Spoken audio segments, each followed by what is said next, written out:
என் இனிய தமிழ் மக்களே, ஏதோ ஒரு காரணத்தால் அவன் சினிமாக்குறேன் என்கின்ற நிலை மாறி நாங்களும் உள்ளே வந்து அதை உழுகிறோம் என்று உழ ஆரம்பித்த எழுத்தாளர்கள் அத்தனை பேருக்கும் நன்றி கூறுகிறேன். ஏன்னா இது ஒரு தனி ஜாதியாகவே நினச்சிட்டு இருந்தாங்க. இப்போ அப்படி இல்லை. ராமகிருஷ்ணன் எல்லாரும் பாமரன் என்னெல்லாம் பேசினா கூட சினிமா பற்றி தவிர்த்து நீ எழுதவே முடியாது. சினிமா வாழ்க்கையோட அப்படி இருக்கு. ஏன்னா இதை வந்து ஒரு ரொம்ப ஆரோக்கியமான சூழல்.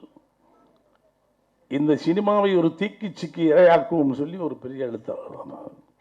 அவரை கொண்டு அந்த உள்ள உட்கார்ந்தோன்னு தீப்பெட்டியை மறந்துட்டாங்க. இது ஒரு தங்க கூண்டுக்குள் வைத்த கிளி. தங்க கூண்டுக்குள் இருந்த காரணத்தினால் தான் உன்னை எட்டி பார்த்தார்கள். வெறுமனே கிளையிலே உட்கார்ந்திருந்தால் எட்டி பார்த்தாங்க. சினிமா என்பது எழுத்துலகில் பத்திரிகை காட்டிலும் வலிமையான ஒன்று.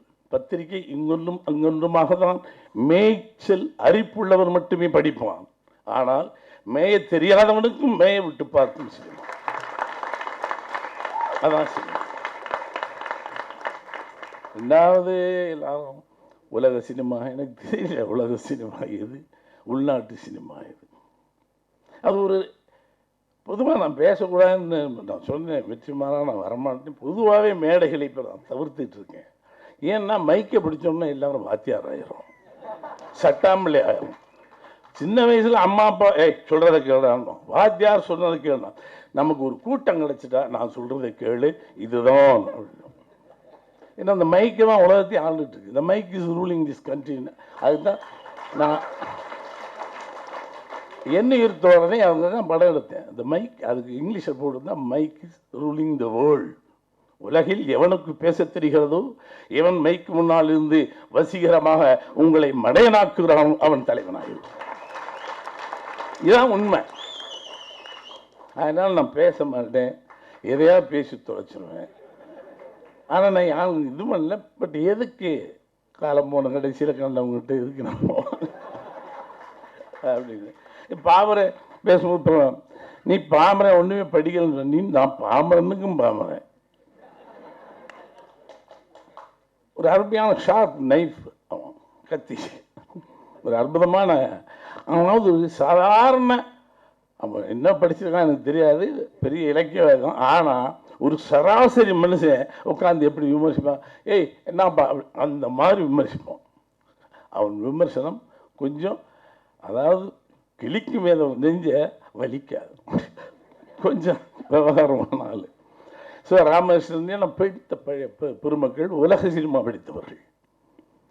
நான் இந்த ஒரே ஒரு விஷயம் மட்டும்தான் எனக்கு இன்னும் குழப்பம். அந்த உலக சினிமா உலக சினிமா உலக உண்மை நான் சொல்ல, என் நாடும் என் மொழியும் என் கலாச்சாரம் என் வாசனையும் இருந்தால் அதையும் சினிமா. அது அவன் சினிமா.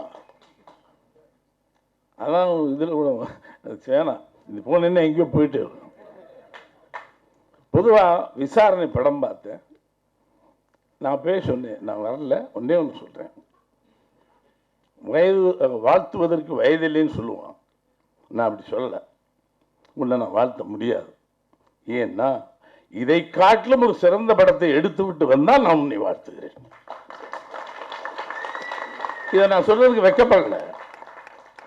இதை காட்டிலும் ஒரு, ஏன்னா என்னை ரொம்ப பாதிச்சிருச்சு. அதை நான் அக்கு வேற ஆணி வேற நான் பிரித்து பேச வரல. பார்த்த உடனே ஐ லிட்டில் பிட் டிஃபர். இந்த வயலன்ஸ் எனக்கு உடன்பாடு கிடையாது எப்பவுமே.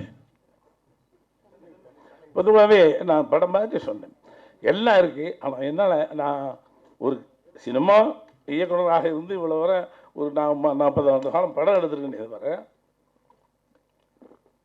என்னுடைய பலவீனம் ஒரு வயலன்ஸ் பேக்ரவுண்டில் தான் பிறந்த வேண்டாம். ஒரு அருவாள் கலாச்சாரத்தில் பிறந்தவன் இன்னைக்கு அருவாளை கண்டா பயப்படுவேன். ஆனால் படத்தில் காட்டிட்டு நீங்கள் பாருங்கள், சிவபிரராஜா எடுத்து பாருங்கள், எந்த படம் வயலன்ஸ் ஃபீலிங் இருக்கும், வயலன்ஸ் காட்ட மாட்டேன். என்னால் முடியும். படம் பார்க்கும்போது கீழே குனிஞ்சேன், அந்த அடி என்னால் தாங்க முடியாது. அது சினிமா அஃப்கோர்ஸ். பட் அது சொல்லலைனாலும் அது அந்த ஃபீல் வராது. நான் அப்போ தான் நினச்சேன், எண்ணீர் தோழன் படம் முடிச்சுட்டு இங்கே இதே பிரசாத்தில் அவர் பெரியவர் இருந்தார். அவருக்கு அப்புறம் அவர் சன் ரவி படம் பார்த்துட்டு, என்னப்பா என்ன என்ன எப்படி படம் எடுத்திருக்கீங்க, என்ன ஐயோ படம் பார்த்தோம்னா போய் குளிக்கணும் போல இருந்துச்சு, ஏன் சிரமக்குள்ளே இருந்த மாதிரி இருக்கு, ஐயோ இப்படி படுக்கிறேன், அதான் வெற்றி. That's the success of that film. இந்த படம் பார்த்து எனக்கு வலிச்சு, என்ன கூட என்ன அது அதான் வெற்றி. என்ன நீ நினச்சி அதை நீ ஃபீல் பண்ண வச்சுருக்கீல்ல, தட்ஸ் அ சக்ஸஸ். ரொம்ப நம்மளுக்கு ஒரு துறை சார்ந்தவன் அதில் கெட்டியாக இருப்பான், இன்னொரு துறை சார்ந்தவன். நமக்கு பெரும்பாலும் இந்த ஜட்ஜுகளையும் வக்கீலையும் சரியாகவே தெரியாது. படம் பார்த்தோன்னே எனக்கு ஒரு ஃபீலிங் வந்து, நான் முன்னாடி ஏஆர் லட்சுமணன் பெரிய பெரிய ஜட்ஜெல்லாம் உட்காந்துருந்தாங்க. கார்த்திகேயன் கொண்டு ஒரு மேடையில் பேசியிருக்கேன், எங்கே ஒரு கல்லூரி மீட்டிங்கில். என்னென்னா நான் அப்போ அசிஸ்டண்ட், என்னென்னா we didn't have any awareness with the law. அந்த இந்த நாட்டினுடைய எதுவுமே நமக்கு புரியலை. அவன் சொல்கிறான், போலீஸ்காரங்க என்னென்ன சட்டம் இருந்ததுன்னு நமக்கு தெரியாது. அவன் அடிக்கணும்னு நியதி இருக்கா தெரியல, ஆனால் அடிக்கணும்.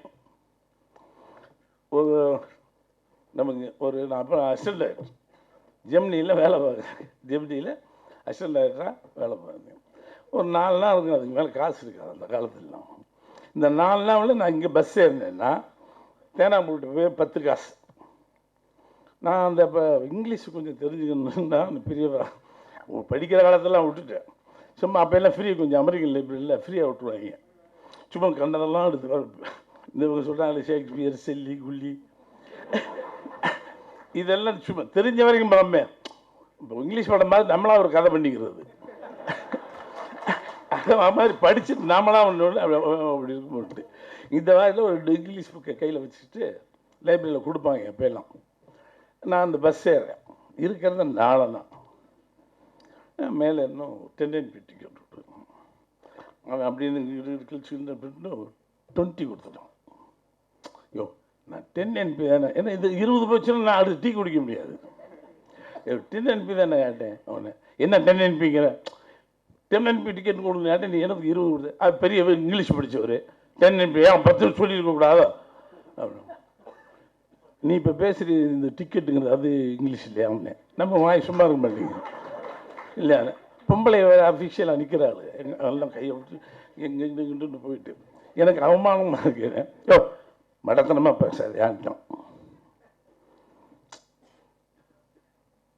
எங்கே இப்போ என்ன சொல்லுனேன், அதான் சொன்னல சொல்லு, நம்ம சும்மா இருக்கிறதா சொல்லு, சொல்லி பாருன்னு என்ன ஆமையா அப்படி தான் பண்ண. ஒரே அடிச்சிட்டேன். அடித்தா புக்கு அவன் என்ன பண்ணிட்டான், பையை தூக்கி உதறிட்டான், டபுள் விசில் கொடுத்துட்டான். இன்னும் போலீஸ் ஒன்று கரகரன்னா பாண்டி பஜார் போலீஸ் வரான். பாண்டி பஜார் வரும்போது ஜனங்க கத்துறாங்க, எல்லா ஸ்டாஃபையும் விட்டுட்டு வரான்னு எல்லாம் இறங்கிட்டாங்க. நான் இறங்கலை, ஒரே ஒரு பெரியவர் மட்டும் என் கூட நான் வரேன் பிரதர். அவர் பாரி கம்பெனிலே வேலை பார்த்தார், ஓல்டு மேன். அவர் மட்டும் உங்கள் சைடில் ஒரு நியாயம் இருக்குது, போலீஸே கொண்டாந்து விட்டாங்க. ஏற்கனவே 3 கேஸ் அது என்னை கொண்டு உள்ளே வச்சாங்க. சொன்னால் என்ன பண்ணுவான்னு தெரியலையே, நம்ம சினிமாவில் மட்டும்தான் போலீஸ் ஸ்டேஷன் பார்த்துருக்கோம். கோர்ட்டு அது இந்த கோர்ட்டு அங்கே தான் பார்ப்பேன். நானே இளையராஜா பிரதர் மூத்த செத்து போயிட்டோம். ஆமாம், நான் போய் உள்ளே உட்கார வச்சாங்க. அந்த இன்ஸ்பெக்டர் சொன்னார், என்ன பிரதர் இதாங்க நடந்ததுங்க, இப்பெல்லாம் ஒன்றும் அடிச்சுன்னு சொல்லாங்க, பாதுகாப்புக்காக வேண்டி கையை வச்சேன், நல்ல இன்ஸ்பெக்டர் இப்படின்னு தடுத்துக்கிட்டேன்னு சொல்லி எழுதுதான் உங்களை அடிக்கிறதுக்கு வெளியில் வெயிட் பண்ணுறாங்க அப்படின்னு சொல்லி அவரே ஒரு ஜீப்பை கொடுத்து கொண்டு இறக்கி விட்டு வந்துடுங்க. நான் போய் இறங்கிட்டேன், தேனாம்பேட்டில் இருந்தேன். சரி 2 நாள் கழிச்சு வாங்க, கிழிச்சு போட்டேன்னு சொன்னார். 2 நாள் கழிச்சு போனால் அவர் மாறிட்டார். எப்படின்னா மேற்கு மாநிலத்தில் ஒரு புதிய பிள்ளையார் முளைச்சிருச்சு. அந்த பிள்ளையார் பால் குடிக்கிட்டாங்க. பெரிய பிரச்சனை. இந்த இன்ஸ்பெக்டர் பார்த்தார், கொண்டுடுவேன் எல்லாம் இதெல்லாம் என்ன நடவடிக்கைன்னு போய் பெரிய பெரிய ஆளுங்க சேர்ந்தாலும் அந்த இன்ஸ்பெக்டர் பார்த்து விட்டாங்க. இப்போ அந்த ஃபைல் அங்கேயே கிடக்க போட்டு எனக்கு தெரியாது. 3 மாதம் கழித்து கங்கை அமரன் டேய் மணியாளர் வீட்டில் வந்து வாங்கிட்டு வேலைக்கு போயிட்டேன். நேரம் தான் என்ன வந்திருக்குன்னு இல்லை, அவனுக்கும் அறிவு கிடையாது, படிப்பு இல்லை. இப்போ ஒரு கவர் கொடுத்தா வாங்கிட்டேன். என்னென்ன கோர்ட்டில் பிரித்து பார்த்தா பழைய கேஸுக்கு கோர்ட்டு சேதப்பேட்டை கூப்பிட்டுருக்கான். என்னென்னு அப்போ புது உடைமை கட்சியிலேருந்து எங்களுக்கு ஒரு லாயர் வாங்க பார்த்தேன். முதல்ல நாங்கள் என்ன பண்ணிட்டோம், முதல் லாயர் பார்க்கல, நான் பராசக்தியில் கோர்ட் சீன் பார்த்துருக்கோம்ல, விளக்கிற தாயல் நீங்கள் அந்த ஜட்ஜுக்கு நீதிமன்றம் விசித்திரம் அந்த படம் சொன்னால நம்ம இப்போ இந்த கண்டக்டர் என்னென்ன பண்ணாங்க சொல்லி அடித்தோம். நான் அந்த பாஸ்கர் அவன் இளையராஜா மூத்தவர் சேதப்பட்டு நிற்கிறோம். எங்கே போகிறதுன்னு தெரில, இந்த அட்ரஸை தப்பாக விட்டு போகலினாலும் கண்டுக்க மாட்டான். இவன் என்ன பண்ணுறான், போலீஸ் என்னை தேடிக்கிட்டே இருக்காங்க. அது வேறாண்டாவில் எனக்கு தெரியாது. நாங்கள் வேறு வேறு கேஸெல்லாம் வருது. சாராயங்காலம் சந்தேகத்துக்கு முடியாக மல்லிகைப்பூ விற்று கொண்டு அழைந்தாங்க. ஆமாங்க ஐயா 50 ரூபா ஃபைன் அப்படின்னு இப்படி போயிட்டு நாங்கள் வேடிக்கை பார்த்துட்டே இருக்கேன்.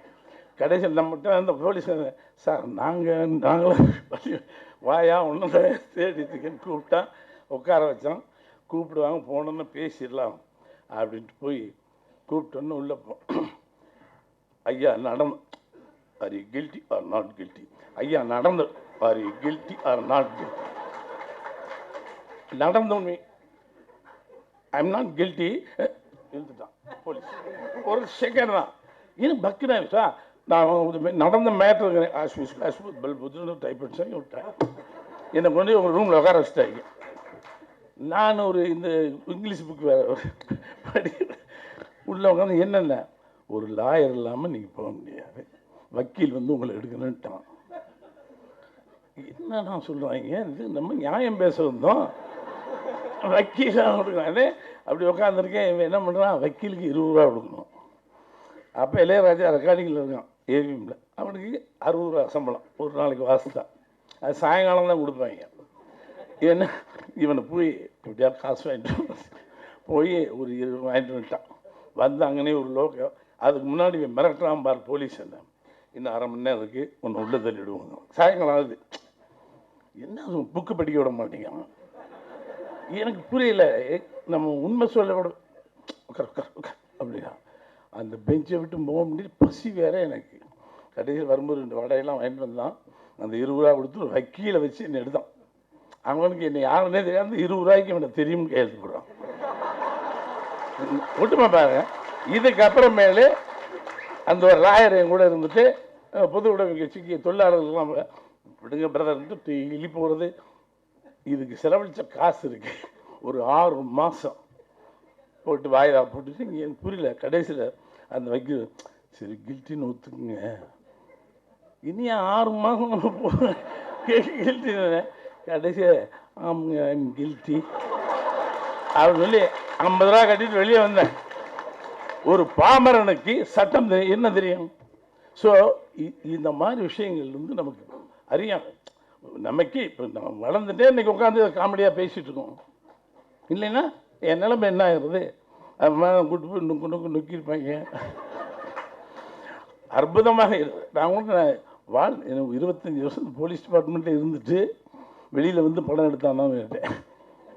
ஏன்னா பாடி லாங்குவேஜ் அவர் சொன்னாங்க. சில மிக சார் இந்த சொன்னார் ஒரு விஷயத்தில் நான் அது அவர் கூட உடன்பட முடியும். Everybody did their job in a very perfect way. நான் ஒரு நடிகராக 40-50 ஆண்டு இருந்து நான் ஒரு நடிகராக ஃபீல் பண்ணியிருக்கேன். எங்கேயுமே அவங்க நடிக்கலை, அந்த இயல்பு மாறலை. சமுத்திரகனையெல்லாம் என்னால் நம்பவே முடியல. இந்த வே ஆஃப் எக்ஸ்பீரியன்ஸ். இந்த ராமதாஸ் இருக்கான், என்னன்னா இவங்க என்ன நடித்தாங்களாம் வாழ்ந்தாங்களா? இந்த உண்மையிலே ரியலே all the police officers ditto. அது சரவணன் குறிப்பாருனானே இவன் அப்படி அந்த இப்படி தான் இருப்பாங்க, டிப்பிக்கல் கிரிமினல்ஸ். அவ்வளோதான். அதை எல்லாத்தையும் ரொம்ப அற்புதமாக பண்ணி இருக்கிறாய். Hats off to you. நான் ஒரு வார்த்தை தான் சொல்லுவேன், நீ வந்து இதை காட்டிலும். ஏன்னா எனக்கு ஒரு சேலஞ்ச் இருக்குது. Today I love all the youngsters. they came with very different weapons, but don't think that we got old weapon. We are also searching new weapon. will come. ஆனால் ரசிக்க தெரியாமல் இது ஒரு ரசனை. அது படத்தை பார்த்த உடனே அடரா வீட்டுக்கு போய் என்ன கிழிச்சோம் நம்ம அப்படின்னு வந்துருச்சு. ஏதாவது நல்ல படம் பார்க்கும் பொழுது வருது. அப்படி வந்தால்தான் அவன் கலைஞன். ஆக இந்த வெற்றிமாறனை எப்படி வெற்றி கொள்வது என்பதற்கு பாரதியார் இதை காட்டிலும் உன்னை வாழ்த்த முடியாது. Great man, god bless you. ஆனால் உன்னை மூந்துறதுக்கு ட்ரை பண்ணுறேன். நன்றி, வணக்கம்.